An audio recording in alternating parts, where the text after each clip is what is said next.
I'm Frank Harding, your regular host on Food for Thought.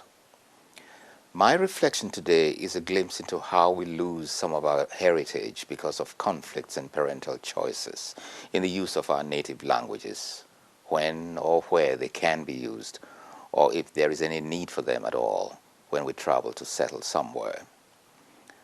Our heritage is our roots, our traditions, our cultures handed over with pride by our ancestors. They define our lifestyle, even if they are described as primitive or out of touch with modern times. Our native culture is endemic, obsessive, and demanding. There is nothing wrong with that. We cannot run away or ignore it simply because we've moved to another country. Our mother tongue is a gift of this heritage. It helps us to express behaviors and relationships. English is a second language to the supremacy of our cultural languages. Our heritage supports our DNAs. We will be haunted by it wherever we go. When we attempt to suppress it, it defines our choices of decency and provides us with a mystic freedom and independence.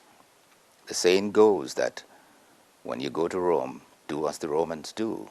In other words, those of us who happen to travel and settle down in other countries, like here in the USA or in the United Kingdom, are required to assimilate behaviors and practices that make up the American or British fabric.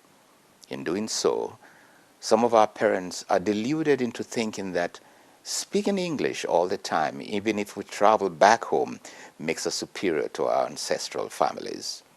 They think our children will gain more respect and attention when they express themselves only in English or the second language to which they've been introduced.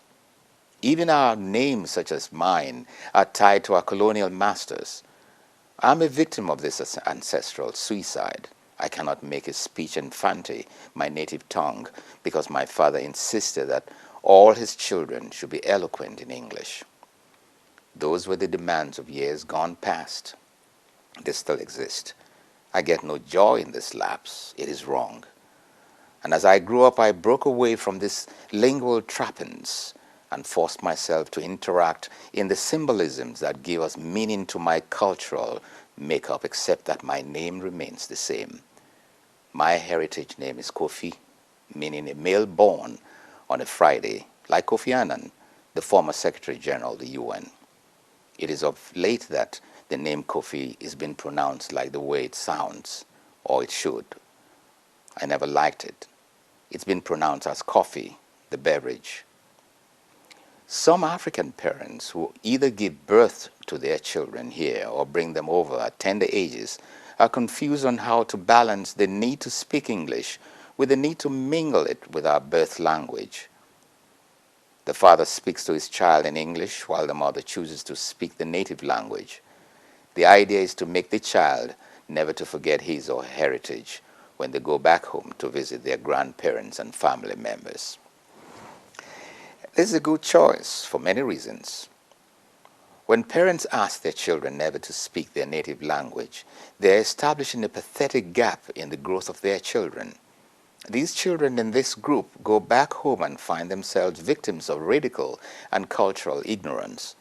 They are unable to answer simple questions in their native language like, "What's your name?"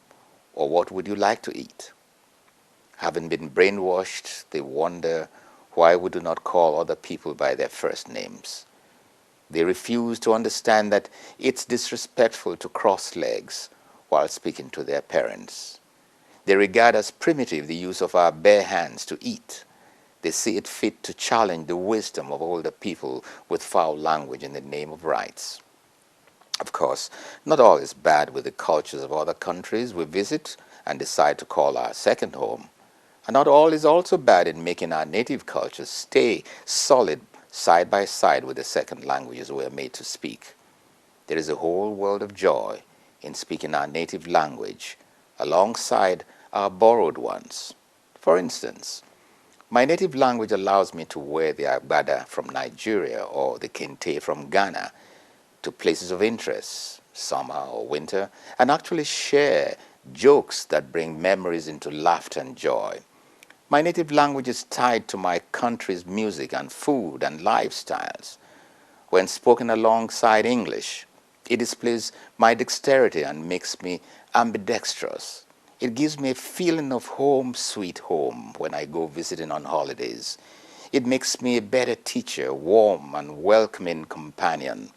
It helps me break down barriers and increases my circle of friends. It bridges gaps and allows me to become more than one country. This balance, in many ways,